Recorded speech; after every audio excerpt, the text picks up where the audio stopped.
Hey everyone, welcome to Perfections. Today we are going to talk about the new Jean Paul Gaultier La Belle Flower Edition. So this is the 2025 flanker from La Belle line, and I'll tell you immediately, this is a very nice one. Okay, so let's start. Whoop! I'm not gonna fit with this here in the middle. Okay, so what can I say about this perfume? First of all, it's very original. Let's start from here. I think it's one of the most original perfumes I've smelled. I'm including niche, okay, in the past, at least 1 year. For sure in the top 3 of the most original ones, okay? So let's start. This perfume has, let's talk performance first.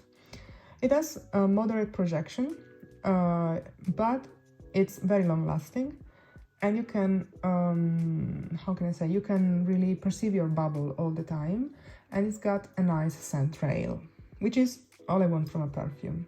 I'm not looking for a bombastic one, but I'm looking for one that I can smell all the time, that people that are getting very close can smell as well, and, you know, maybe that I can leave a nice scent trail.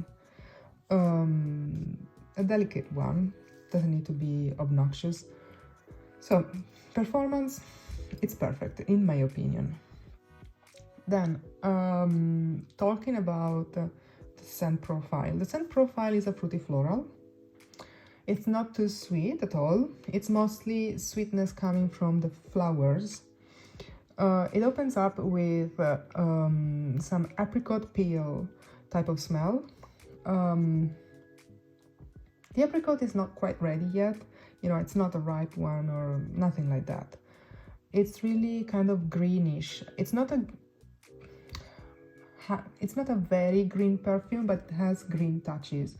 So, as I was saying, the apricot peel smell in the opening, it's just a reminder, of course. You know, like, it's not like it smells like a realistic one. It reminds me of an apricot peel, which is a bit on the green side.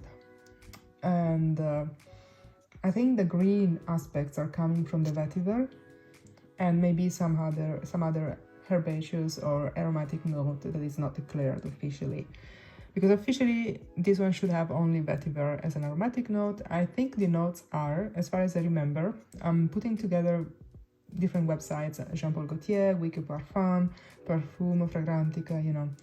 What I remember from those is opening is apricot. Heart of the perfume would be magnolia, osmanthus, and carrot seeds, according to Wiki Perfume. Then in the base, vanilla, vetiver, and patchouli. And this is, you know, what's kind of, you can find on different websites. What I smell in the opening, I told you, apricot peel, slightly green, probably from the vetiver or some other note that is not clear. Then in the heart, it goes towards, it always keeps the apricot feeling, okay? That peel feel from the apricot, you almost always perceive it.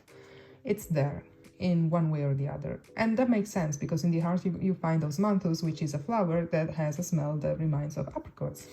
It's a sweet flower that smells a bit like apricots. So yeah, and it also has some leathery facets, but the leathery facets are not, to my nose, present or evident in this perfume, okay? So could be in the deep dry down, but it doesn't smell like a leathery perfume at all, zero. Then in the heart, you're gonna notice some kind of humid flowers, and that's the magnolia, the humidity, you know. Also the magnolia usually has some citrusy aspects, and the citrusy aspects, of course, I mean, it's all perfumes that have some citrusy aspects, not all, but at least in the opening, most of them. You're gonna find something that could be some a citrusy undertone from the magnolia, and that pairs very well with the apricot facets of the osmanthus. I think it's not declared, but I think I can also smell something like a rose. It's just a, you know, a hint of rose. It's It's not gonna be anything major, but I smell something like rose. I think those two flowers are paired with rose in the heart of this perfume. And you're gonna smell also some sort of very delicate salty vanilla. So to me, I think, and it's kind of marine as well, not ozonic. I wouldn't say it's ozonic, I would say it's really marine. So it's a slight hint, you know, it's really a touch. I think there's something like ambergris in here, but just a touch. And that's about the heart of the perfume. What really is prominent to my nose are the humid flowers, so the magnolia with the rose and the osmanthus with its apricot fruity facets. And of course they're thrilling. Okay, my neighbors are thrilling right now. When would you want to do it? If not when I'm registering. And I hope you don't hear them. So anyway, I was saying that's the heart of the perfume. And then in the dry down, you're left with, depends on which stage of the dry down, because the perfume is very long lasting. It on the textiles, we are talking days, okay? On the dry down, you're gonna have this slightly salty vanilla, slightly making you think of ambergris. And I think that you can detect some vetiver. It's all very well blended together. I don't know who the perfumers are, it's not declared. I think there must be Canton Biche in here. I'm saying this because, first of all, the osmanthus flower.